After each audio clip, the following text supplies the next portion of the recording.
ভাই বর্তমানে ইউটিউব বলেন ফেসবুক বলেন একদম বাজে হয়ে গেছে। আপনি মোবাইলটা নেবেন দেখবেন অশ্লীল ভিডিও আসতেছে, ছবি আসতেছে।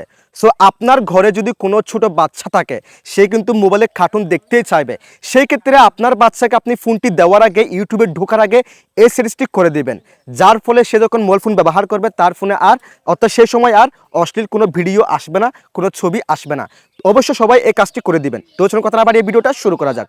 নিয়মিত এরকম ইম্পর্টেন্ট ভিডিও পাওয়ার জন্য ফলো করে রাখতে পারেন, যা আপনার অনেক কাজে দিবে। Okay, so guys, first of all আপনি আপনার ইউটিউব অ্যাপসটাকে ওপেন করে দিবেন। দেন এখান থেকে আপনার ইউটিউব চ্যানেলের লোগোর উপর ক্লিক করে দিবেন। এরপর এখান থেকে সেটিংসের এই অপশনে ক্লিক করে দিবেন এবং এরপর এখান থেকে জেনারেল এই অপশনে ক্লিক করে দিবেন। এরপর একদম নিচে দেখেন রেস্ট্রিক্টেড মোড, এটা আপনার ক্ষেত্রে অফ থাকবে এরকম। আপনি জাস্ট এটাকে অন করে দিবেন। আপনার কাজ শেষ। আপনি যখন আপনার বাচ্চার হাতে এই অপশনটিকে অন করে দিবেন তার সামনে আর 18+ কোনো ভিডিও, অশ্লীল ভিডিও আসবে না। সো আপনারা প্রত্যেকেই যাদের বাড়িতে বাচ্চা কাচ্চা আছে তারা প্রত্যেকেই তাদের হাতে ফোনটি দেওয়ার আগে এই সিরিজটি অবশ্য করে দিবেন। That's it.